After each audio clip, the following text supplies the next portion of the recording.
right, hello, Collector's Maze. I'm back here at MissouriCon in Springfield, and I'm with Jeremy today. Jeremy is with the Springfield LEGO Users Group, and Jeremy, I just want to know what got you interested in LEGO and why?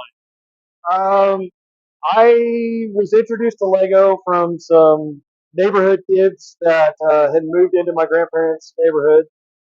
They were quite a bit older than me. I was 4, almost 5 years old, and their family donated Lego to me because I was the only young kid in the neighborhood. So from that point on, I had Lego. I was an only child until I was about 11 years old. My brother was born.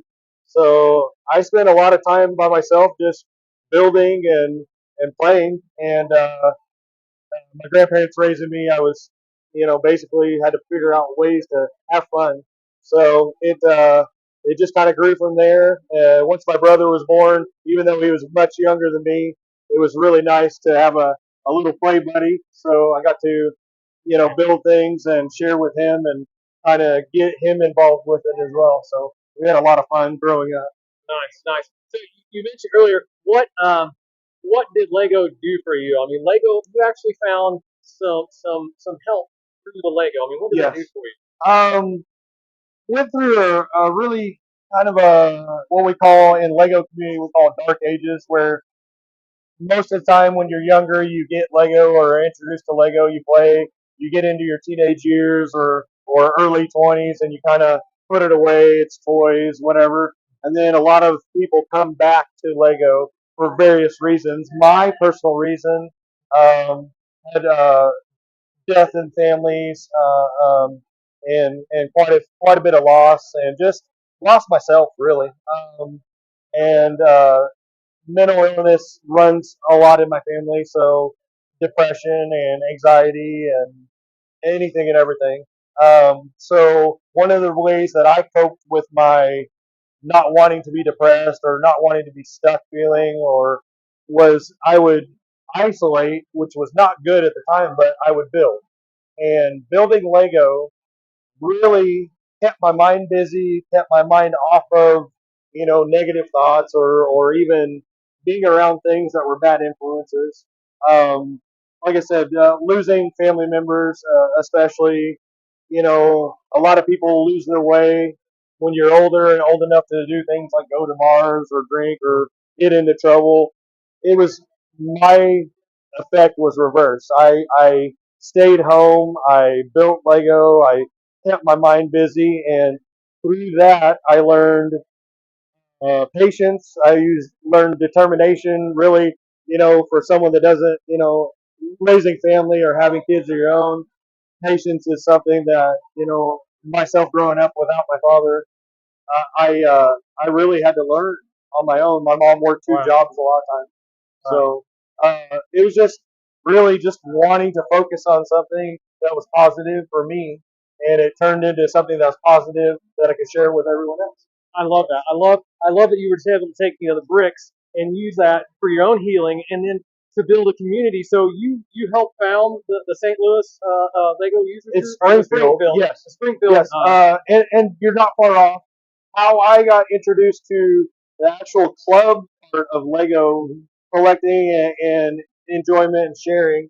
My mother lived in Kansas City for several years, and I was introduced just on a whim, but to a member of the actual Lego Users Group of Kansas City. It's called Kansas City Brick Lab now. Okay, yeah, I know. And I talked to them back and forth quite a bit, and that's how I kind of got back into Lego. To where, hey, I really want to start doing this. And one of the members said, hey, I'll hook you up with some resources to show you how to, find secondhand Lego or get in touch with other people.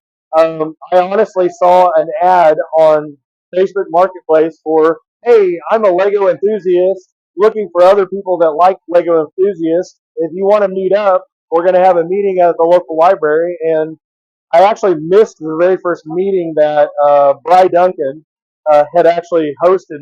The very first meeting didn't get a very big response, but the second meeting I showed up. I do pirate ship stuff, so I brought a big pirate ship, pirate ship, but I dropped it in the parking lot because it was windy and the wind caught the sails. So I spent 20 minutes in the parking lot of the library center rebuilding a ship and walking in, and I walked into like, oh my gosh, there's more Lego people. So it was amazing. So from there, myself, Bri Duncan, Richard Odell, and his family, we all sat down, and within 2 or 3 months, we had 5 or 6 or 7 people showing up regularly. We started the process.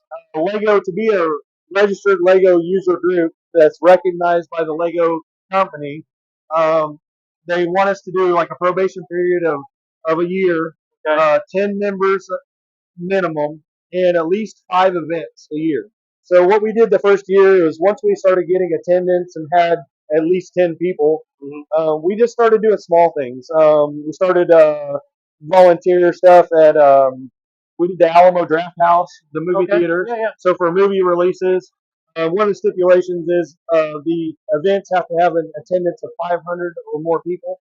So movie releases, they count as that because in a whole day or a whole weekend, there may be thousands of people come through to watch movies. So that's how we kind of got started. And after the first year through that, we actually were approved as an actual registered Lego user group.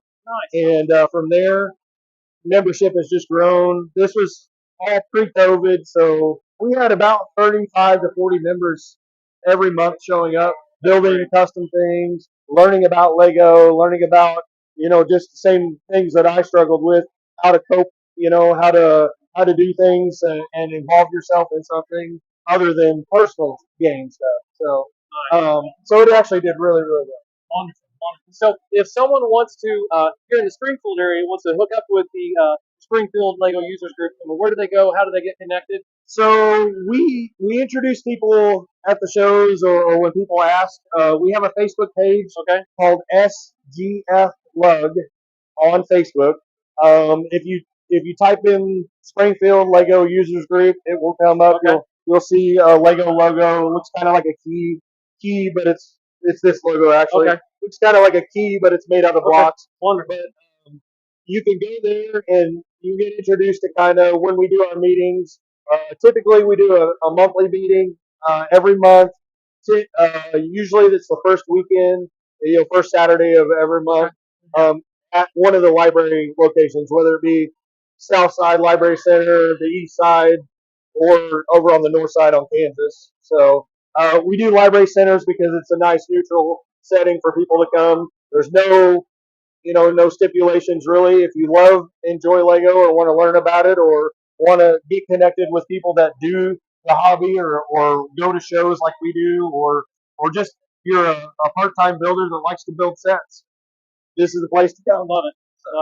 Okay, so last question, then I'll let you go because I know you got a lot going on. So if someone's not in Springfield, let's say someone's out, just somewhere across our listening area, and there's not a group in their area. I mean, does Lego have resources to help them start groups? Is it best to go to another group and say, hey, I want to start one in my area? What we typically do is if there is some resources, you can always Google or use search engine, whatever your favorite search engine. Just type in, do I have a local user group in whatever city or town or area you're in?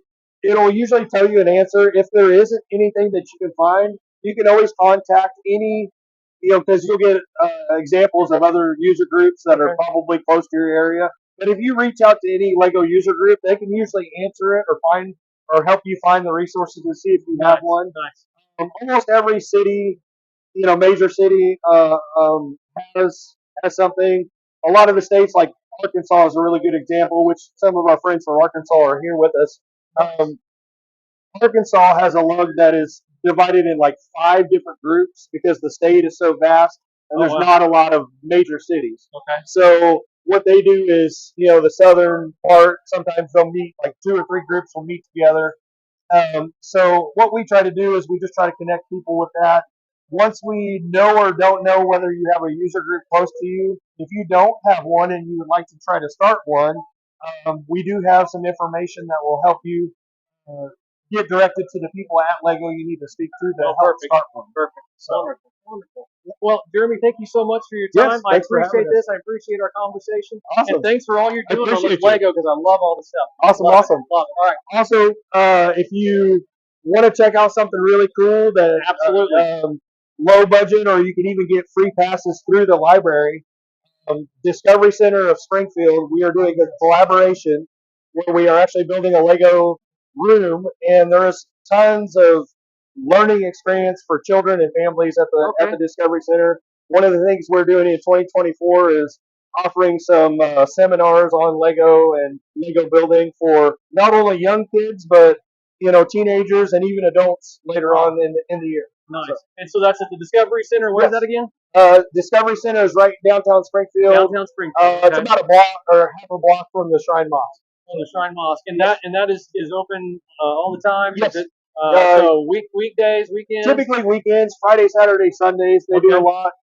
Weekdays in the summer when they do summer school and they actually do school classes during the week.